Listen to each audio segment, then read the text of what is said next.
نہ کر مشکل پر کی باتیں بیاں کر، نبی کے معطر پسینے کی باتیں میرے سرکار کی۔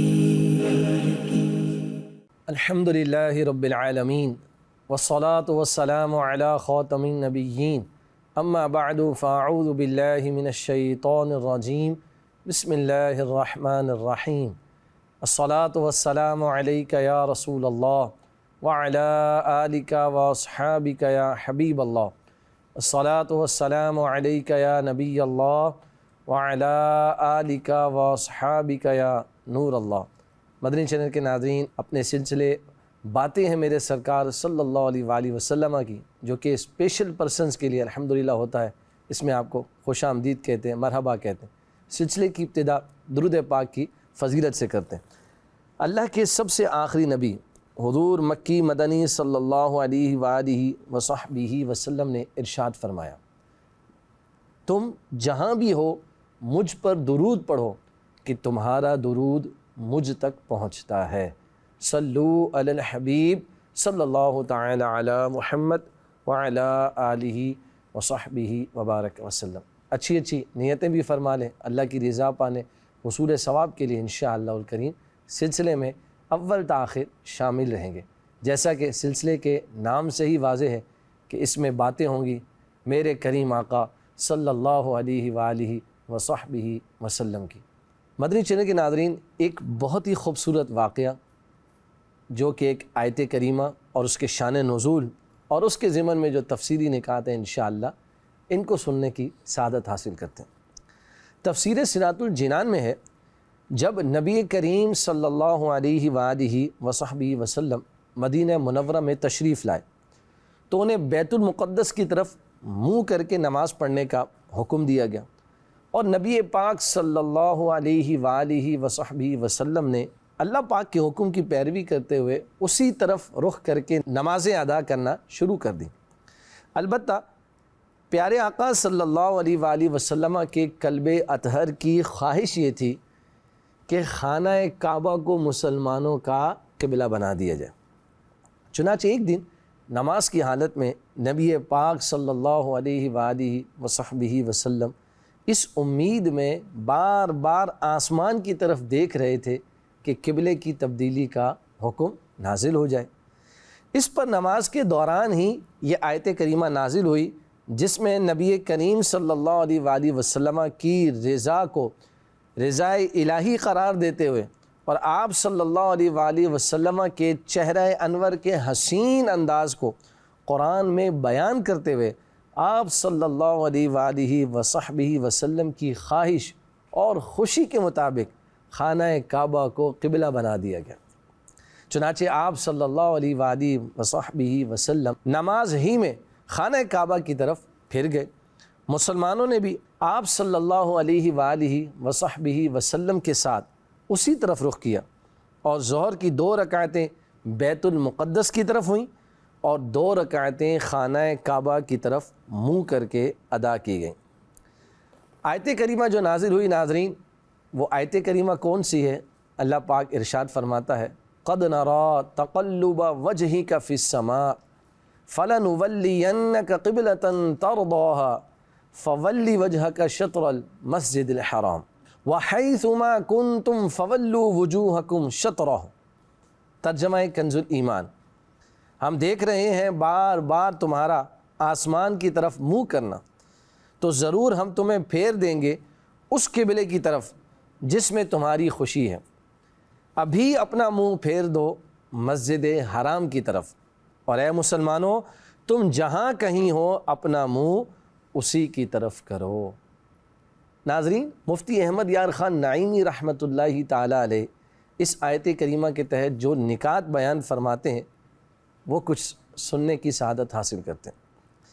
آپ رحمۃ اللہ تعالی علیہ فرماتے ہیں، اس واقعے سے معلوم ہوتا ہے کہ تمام لوگ قانون کے پابند ہوتے ہیں اور قانون مرضی محبوب کا منتظر ہے۔ سبحان اللہ، سبحان اللہ۔ دوسری بات، کعبے کو جو یہ عزت ملی کہ تمام اولیاء، غوث و کتب اس کی طرف گردنیں جھکاویں، یہ محبوب کے صدقے سے ملی۔ ان کی مرضی نے کعبے کو قیامت تک کے لیے قبلہ بنا دیا۔ سبحان اللہ، سبحان اللہ۔ مولانا مصطفیٰ رضا خان رحمۃ اللہ تعالی علیہ اپنے ایک کلام میں ارشاد فرماتے ہیں، آپ کا چاہا رب کا چاہا، رب کا چاہا آپ کا چاہا، رب سے ایسی چاہت والے تم پر لاکھوں سلام۔ صلو علی الحبیب صلی اللہ تعالی علی محمد وعلی آلہ وصحبہ وسلم۔ پیارے اسلامی بھائی اور مدنی چینل کے ناظرین، اس میں شک نہیں کہ اگر قرآن کریم کو بنظر ایمان دیکھا جائے تو پورا قرآن حضور صلی اللہ علیہ وآلہ وسلم کی نعت ہے۔ آئیے مزید کچھ اس کی جھلکیاں انشاءاللہ سنتے ہیں۔ اللہ پاک پارہ 30 سورہ کوثر آیت نمبر 1 میں یوں ارشاد فرماتا ہے، اِنَّا أَعْطَيْنَاكَ الْكَوْثَرَ۔ ترجمہ، اے محبوب بے شک ہم نے تمہیں بے شمار خوبیاں عطا فرمائیں۔ حضرت علامہ مفتی محمد نعیم الدین مراد آبادی رحمۃ اللہ علیہ اس آیت کریمہ کے تحت فرماتے ہیں، اے محبوب بے شک ہم نے تمہیں بے شمار خوبیاں عطا فرمائیں اور فضائل کثیرہ عنایت کر کے تمام خلق پر تمہیں افضل کیا۔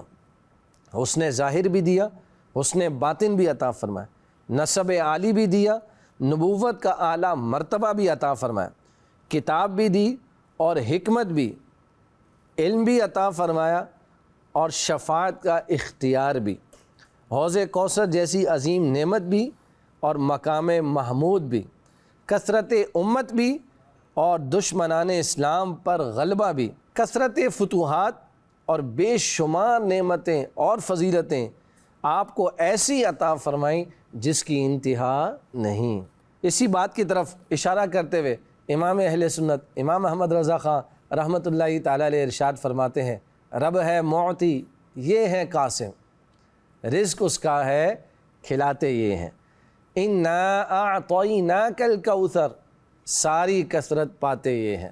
صلو علی الحبیب صلی اللہ تعالی علی محمد وعلی آلہ وصحبہ وبارک وسلم۔ سبحان اللہ، ہمارے آقا و مولا مکی مدنی مصطفیٰ صلی اللہ علیہ وآلہ وصحبہ وسلم کو بہت کچھ عطا کیا گیا اور بہت کچھ عطا کیا جائے گا۔ آئیے سنتے ہیں حوض کوثر کیا ہے۔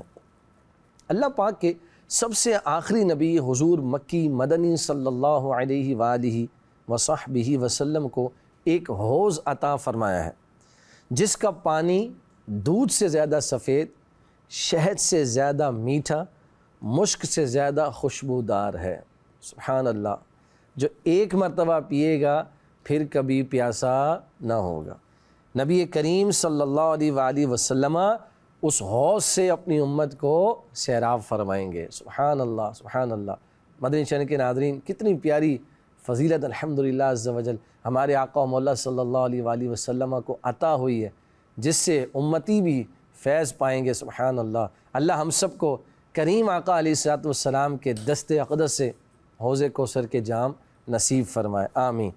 ناظرین، قیامت کے دن جب نفسا نفسی کا عالم ہوگا اور گرمی کی شدت سے لوگوں کی زبانیں سوکھ کر کانٹا بن چکی ہوں گی، ایسے وقت میں وہ لوگ خوش نصیب ہوں گے جنہیں اللہ پاک اپنے محبوب صلی اللہ علیہ وآلہ وسلم کے حوض کوثر سے سیراب کرے گا۔ روایات میں ایسی نیکیوں کا بیان موجود ہے جن کی برکت سے جام کوثر نصیب ہوگا۔ ان روایات کا خلاصہ یہ ہے کہ آب کوثر اس کو نصیب ہوگا جو درود پاک کی کثرت کرنے والا ہوگا۔ سبحان اللہ، درود پاک کی کثرت کرنے والے کو آب کوثر نصیب ہوگا۔ آب کوثر اس کو نصیب ہوگا جو روزے دار کو کھانا کھلانے والا ہوگا۔ آب کوثر اس کو نصیب ہوگا جو غیر ضروری گفتگو سے بچتا ہوگا۔ آب کوثر اس کو نصیب ہوگا جو راہ خدا کے مسافروں کو پانی پلانے والا ہوگا۔ صلو علی الحبیب صلی اللہ تعالی علی محمد وعلی آلہ وصحبہ وسلم۔ مدنی چینل کے ناظرین، ہم قرآن کریم میں بیان کردہ حضور نبی رحمت شفیع امت صلی اللہ علیہ وآلہ وسلم کی تعریف اور اوصاف کے بارے میں سن رہے تھے۔ رب کریم نے اپنے پاکیزہ کلام میں اپنے محبوب کی طرح طرح سے تعریف بیان کی ہے۔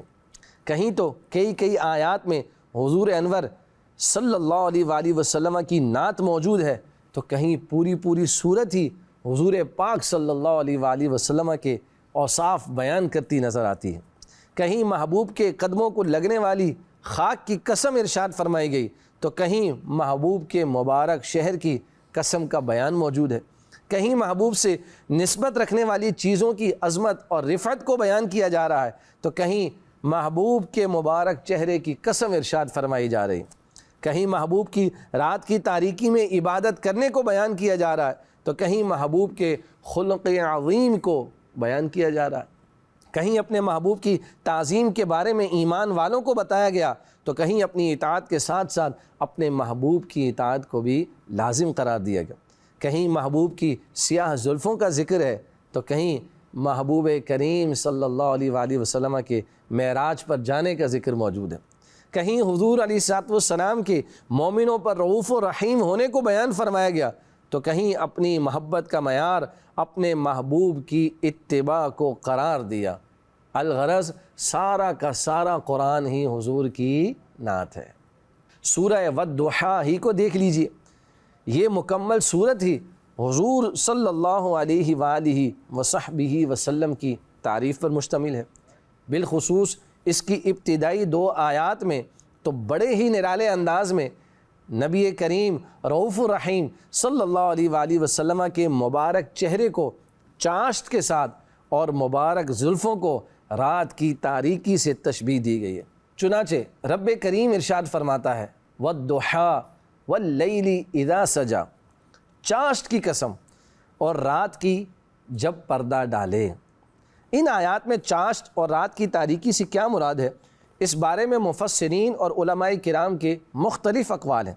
حضرت امام فخر الدین رازی رحمۃ اللہ علیہ تفسیر کبیر میں فرماتے ہیں والضحیٰ سے مراد نبی کریم صلی اللہ علیہ وآلہ وصحبہ وسلم کے روشن چہرے کی قسم، اور واللیل سے مراد آپ علیہ الصلوۃ والسلام کی سیاہ زلفوں کی قسم ہے۔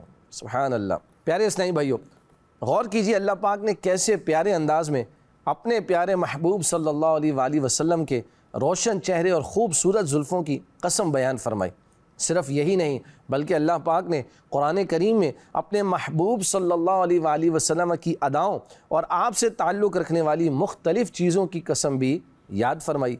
اللہ پاک نے اپنے محبوب کریم صاحب خلق عظیم صلی اللہ علیہ وآلہ وصحبہ وسلم کی مبارک گفتگو کی قسم یاد فرماتے ہوئے ارشاد فرمایا وَقِيلِهِ يَا رَبِّ إِنَّ هَؤُلَاءِ قَوْمٌ لَا يُؤْمِنُونَ۔ ترجمہ، مجھے رسول کے اس کہنے کی قسم کہ اے میرے رب یہ لوگ ایمان نہیں لاتے۔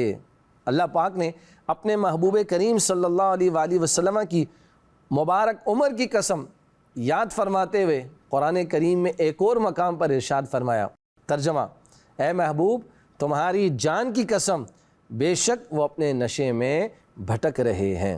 اللہ کریم نے اپنے محبوب صلی اللہ علیہ وآلہ وسلم کے مقدس شہر کی قسم یاد فرماتے ہوئے قرآن کریم میں ایک اور مقام پر ذکر فرمایا لا اقسم بہذا البلد۔ ترجمہ، مجھے اس شہر کی قسم۔ اللہ پاک نے نبی بے مثال سیدہ آمینہ کے لال صلی اللہ علیہ وآلہ وسلم کے زمانہ مبارک کی قسم یاد فرماتے ہوئے ارشاد فرمایا والعصر۔ ترجمہ، اس زمانہ محبوب کی قسم۔ سبحان اللہ۔ مدنی چینل کے ناظرین، آپ نے دیکھا کہ یہ چند آیات ہم نے سننے کی سعادت حاصل کی جن کے اندر قرآن کریم میں حضور علیہ الصلوۃ والسلام کی صفات کو، حضور علیہ الصلوۃ والسلام کی شانوں کو کس طریقے سے بیان کیا گیا۔ اللہ اکبر۔ سرکار اعلیٰ حضرت امام محمد رضا خان رحمۃ اللہ تعالیٰ علیہ اسی بات کی طرف اشارہ کرتے ہوئے ارشاد فرماتے ہیں ہے کلام الہی میں شمس الضحیٰ، تیرے چہرہ نور فضا کی قسم، قسم شب تار میں راز یہ تھا کہ حبیب کی زلف دوتا کی قسم۔ اللہ اللہ، اللہ اکبر۔ اللہ کریم ہم سب کو نبی کریم صلی اللہ علیہ وآلہ وسلم کی حمد و ثنا کرنے کی، حضور علیہ الصلوۃ والسلام کی تعریف کرنے کی توفیق نصیب فرمائے، اور ہم سب کو بھی اپنے آقا و مولا صلی اللہ علیہ وآلہ وسلم کی شانیں بیان کرنے کی، ان کا ذکر کرنے کی، ان پر درود و سلام پڑھنے کی توفیق نصیب فرمائے۔ ناظرین، جو بھی شعر بیان ہوا اس کی وضاحت سن لیتے ہیں۔ اے میرے آقا صلی اللہ علیہ وآلہ وسلم، قرآن مجید میں شمس الضحیٰ فرما کر اللہ پاک نے آپ صلی اللہ علیہ وآلہ وسلم کے چہرے انور کی قسم یاد فرمائی ہے، اور واللیل فرما کر آپ صلی اللہ علیہ وآلہ وسلم کی خمدار سیاہ زلفوں کی قسم یاد فرمائی ہے۔ سبحان اللہ۔ مدنی چینل کے ناظرین، اللہ تبارک و تعالی ہم سب کو نبی کریم صلی اللہ علیہ وآلہ وسلم کے اس ذکر کی برکتیں نصیب فرمائے، اور ہم سب کو بھی شان مصطفیٰ صلی اللہ علیہ وآلہ وسلم کا بیان کرنے کی، ذکر مصطفیٰ کرنے کی، حضور علیہ الصلوۃ والسلام کی نعتیں پڑھنے کی، حضور علیہ الصلوۃ والسلام کے اوصاف بیان کرنے کی اللہ کریم ہم سب کو توفیق نصیب فرمائے۔ دعوت اسلامی کے دینی ماحول کے ساتھ وابستہ رہیں گے، مدنی چینل دیکھتے رہیں گے انشاءاللہ۔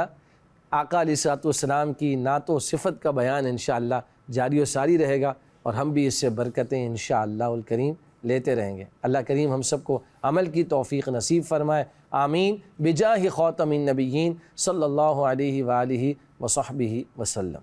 نہ کر مشکل پر کی باتیں بیاں کر، نبی کے معطر پسینے